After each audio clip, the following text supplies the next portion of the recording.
Hello বন্ধুরা, তোমরা সকলে কেমন আছো? ফাইনালি আমার মেয়ের বিয়ে সম্পূর্ণ হলো। আর এই সিঁদুরদানের নিয়মটা হয়েছিল বিয়ের পরের দিন, বাসি বিয়ের দিন। আমরা দুই পক্ষই তো পূর্ব বাংলার লোক, আমাদের মধ্যে সিঁদুরদান হয় বিয়ের পরের দিন। আর সেটাকে বাসি বিয়ে বলে। সব নিয়ম কানুন সব কিছু কমপ্লিট। এবার যাবে মেয়ে তার শ্বশুর ঘরে। দুপুরের পর থেকে কি মনে হচ্ছিল জানো তো? বিকেলটা যেন একটু দেরি করে আসে, সন্ধেটা যেন একটু দেরি করে আসে। কিন্তু সেটা কি আর হবার? সন্ধেটা ঠিক সন্ধের টাইমে চলে এলো। আর আমাকেও আমার মেয়েকে শ্বশুরবাড়িতে পাঠাতে হলো। এরপর আর কিছু বলার নেই আমার। শুধু এইটুকুই বলি, আমি আমার মেয়ে দিইনি, আমি আমার বুকের পাঁজরটা খুলে দিয়ে দিয়েছি। ওকে ছাড়া থাকা আমার কাছে একটা দুঃস্বপ্নের মতো। আমার সোনা আমার কাছে শ্বাস প্রশ্বাসের মতো। কিন্তু যতই বুকটা ফেটে যাক, যতই কষ্ট হোক, তবুও আমাদের কিচ্ছু করার থাকে না। কারণ এটাই তো রীতি, এটাই তো নীতি। আমরা কেউই তো আর সমাজের রীতিনীতির বাইরে নয় বলো। আমাদেরকে এটা হাজার কষ্ট হলেও মেনে নিতে হবে। কেমন কাঁদতে কাঁদতে যাচ্ছে দেখো শ্বশুরবাড়িতে। আজ যখন ভিডিওটা এডিট করছি, আমার ভেতরটা যে কি কষ্ট হচ্ছে আমি বলে বোঝাতে পারবো না।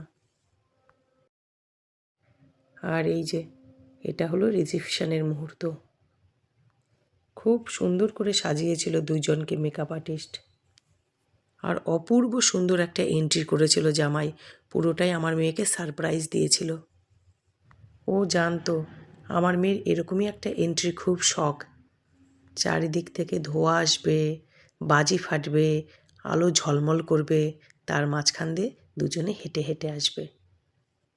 সেই মতোই আমার জামাই মানে প্রসেনজিৎ সব ব্যবস্থা করেছিল। আর পুরোটাই মেয়ের কাছে সারপ্রাইজ ছিল। আর এনারা দুজন হলেন আমার মেয়ের শ্বশুর শাশুড়ি। আর এটা আমাদের দুই বাড়ির পুরো ফ্যামিলি, পুরো পরিবার আমার। আমার বাবা, নাতনি নাত জামাইয়ের সাথে আর মেয়ে জামাইয়ের সাথে। মা এসেছিল বিয়েতে, কিন্তু কোনো কাজের কারণে মাকে ফিরে যেতে হয়েছে। মা বউ ভাত অ্যাটেন্ড করতে পারেনি। বাবা, দাদা, বৌদি আরও অন্যান্য আত্মীয় স্বজনরা তো ছিল। আমি এখানে যতটা পারলাম ছবি দিলাম। আসলে কি বলো তো, সব ছবি তো হাতে আসেনি, আর তাছাড়া অত ছবি তো দেওয়াও যায় না, তাই যতটুকু হাতে পেলাম ততটুকুই দিলাম। ছবিগুলো হয়তো কোনোটা লম্বা কোনোটা চওড়া, একটু তোমরা ম্যানেজ করে নিও। আসলে এগুলো তো ওইভাবে শ্যুট করা হয়নি। আর এই মুহূর্তটা হচ্ছে অষ্টমঙ্গলায় আসার সময়। ওই যে মেয়ে আসছে, ওইখানেই আমার মেয়ের শ্বশুরবাড়ি। বাবা গিয়ে মেয়ে জামাইকে অষ্টমঙ্গলাতে নিয়ে আসছে। আর এইটুকুর জন্যে গাড়ি কি পাঠাবো বলো? জামাই বললো একদম দরকার নেই, আমরা হেঁটেই চলে আসছি।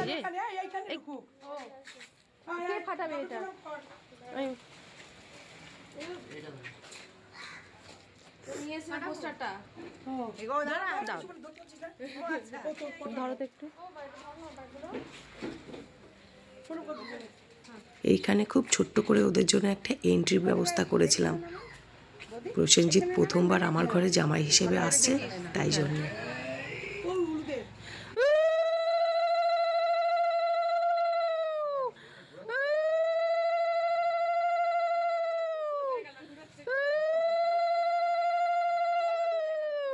ও জামাই তুমি ফাটাও, তুমি ফাটাও।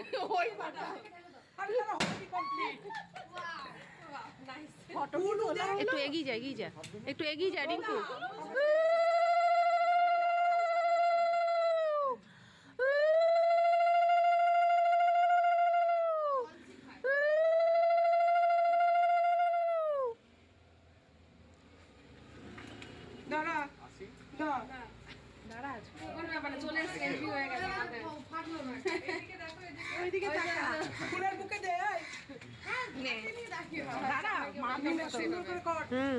একটু এগিয়ে যা, একটু এগিয়ে যা, একটু এগিয়ে যা।